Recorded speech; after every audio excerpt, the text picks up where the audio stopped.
Deliver us, Father, we pray, from every evil, and graciously grant peace in our days, that by the help of your mercy we may be always free from sin and safe from all distress, as we await the blessed hope in the coming of our Savior, Jesus Christ. For the kingdom, the power, and the glory are yours now and forever.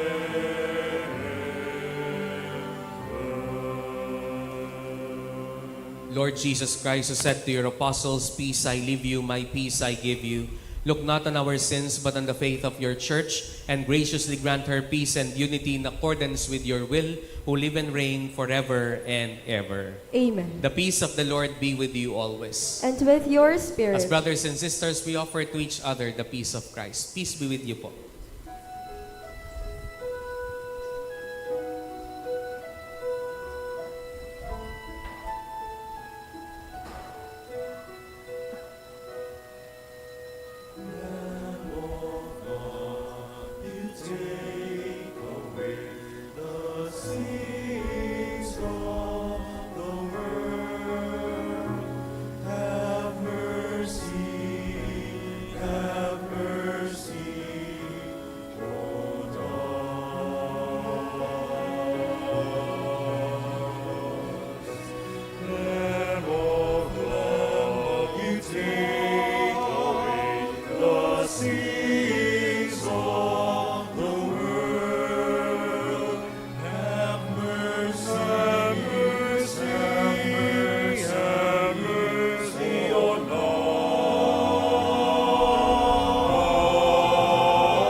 Brothers and sisters, behold our Lord Jesus Christ, the Son of God and the Son of Mary, who takes away the sins of the world. Blessed are those called to the supper of the Lamb. Lord, I am not worthy that you should enter under my roof, but only say the word, and my soul shall be healed.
I am with you till the end of your days. I am in you.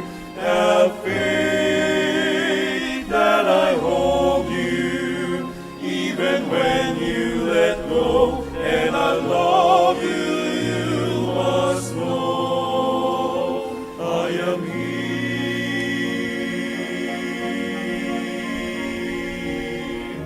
I am ever with you.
Let us pray. As we receive these glorious mysteries, we make thanksgiving to you, Almighty Father, for allowing us while still on earth to be partakers even now of the things of heaven through Christ our Lord. Amen. Please be seated for a while. Announcements. As part of our traditional Lenten practices, please be reminded that the next of our cluster Stations of the Cross, culminating with the celebration of the Holy Mass, will take place this coming Friday, March 6, at La Vista Solana and 2 Solana. To assist as support groups are the Apostleship of Prayer and the Lectio Divina. The schedule is as follows: 5 p.m. Stations of the Cross, and at 6:30 p.m. Holy Mass. The venue of the Holy Mass is at 2 Solana Basketball Court. Let us accompany our parishioners of La Vista Solana and 2 Solana in this Lenten journey. Please take note that on Fridays of Lent, there will be no Mass at the Parish Church to give way to the cluster Masses. May the good Lord bless us all. Thank you. We all rise for the final prayer and blessing.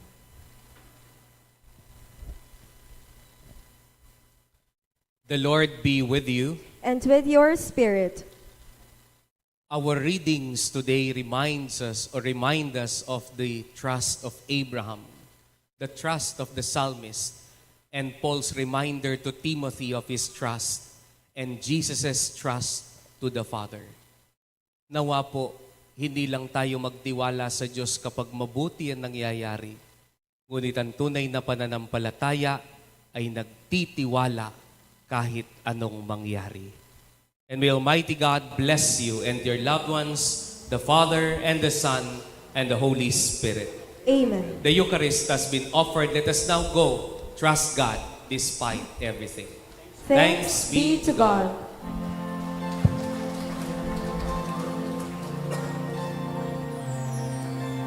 Lord bless you and keep you.